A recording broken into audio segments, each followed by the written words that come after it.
آج کا ہمارا ٹاپک ہے رجب علی بیگ سرور کی داستان نگاری۔ رجب علی بیگ سرور لکھنؤ کے رہنے والے تھے۔ ان کی پیدائش 1786 عیسوی کے آس پاس جو ہے وہ لکھنؤ کے اندر ہوئی، اور ان کے والد کا نام مرزا اصغر علی بیگ تھا۔ زمانے کے اعتبار سے انہوں نے ابتدائی تعلیم حاصل کی، جس میں عربی اور فارسی تھی، اور انہوں نے خود لکھنا پڑھنا سیکھ لیا، اور فارسی اور عربی میں اتنی مہارت حاصل کر لی کہ ان کے کلام کے اوپر فارسی اور عربی کے جو اثرات ہیں وہ گہرے نظر آتے ہیں۔ رجب علی بیگ سرور نے اپنی ادبی زندگی کا سفر جو ہے وہ فسانہ عجائب سے شروع کیا تھا۔ رجب علی بیگ سرور کی کل جو داستانیں ہیں وہ 4 ہیں: فسانہ عجائب، شگوفہ محبت، گلزار سرور اور شبستان سرور۔ یہ 4 ان کی داستانیں ہیں۔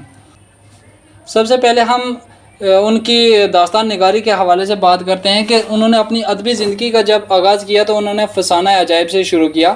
اس کتاب کی جب انہوں نے تالیف کی تو اس کے بارے میں یہ کہا گیا ہے کہ سرور ایک مرتبہ اپنے دوستوں کے ساتھ بیٹھے ہوئے تھے، تو دوستوں نے اپنا وقت گزارنے کے لیے رجب علی بیگ سرور سے یہ فرمائش کی کہ آپ کوئی قصہ سنائیں۔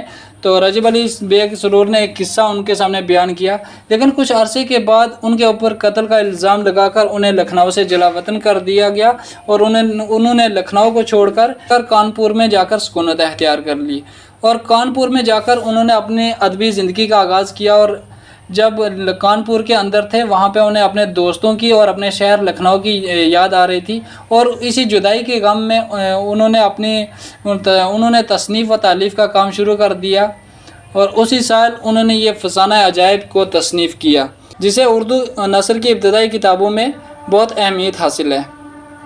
اس داستان کے بارے میں کہا جاتا ہے کہ جب یہ انہوں نے داستان لکھی تو اس داستان کو اس کے بعد انہوں نے 18 بار اس کو پڑھا اور اس میں تبدیلیاں لائی، اور جو اس داستان کے اندر جو سست فکرے تھے ان کو چست بنایا۔ اور یہ بھی ظاہر ہے کہ جب کوئی مصنف اپنے متن کو 2 بار یا 3 بار دیکھتا ہے تو اس میں غلطیاں جو ہوتی ہیں وہ کم ہو جاتی ہیں، اور جب انہوں نے 18 بار اس داستان کو انہوں نے دیکھا تو اس کے اندر جو غلطیاں تھیں وہ بہت زیادہ کم ہو گئی۔ رجب علی بیگ سرور کی جو دوسری داستان ہے وہ ہے شگوفہ محبت۔ رجب علی بیگ سرور نے اس داستان کو 1856 عیسوی میں لکھا تھا۔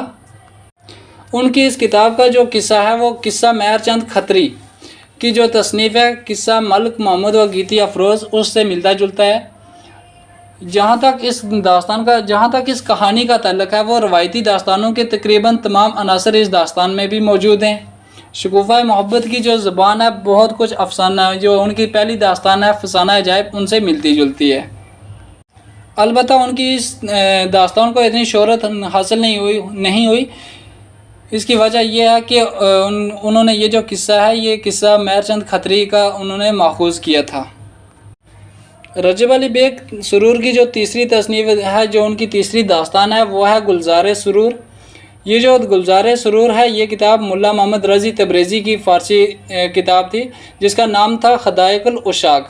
اس کتاب کا انہوں نے ترجمہ کیا تھا، اور اس سے سرور نے گلزار سرور کا نام دے کر بنارس کے شہر میں لکھا تھا، اور بنارس شہر کے اندر جو مہاراجا ایشری پرشاد سنگھ نارائن جو تھے اس کی ہدایت پر انہوں نے یہ داستان فارسی سے اردو میں ترجمہ کی تھی۔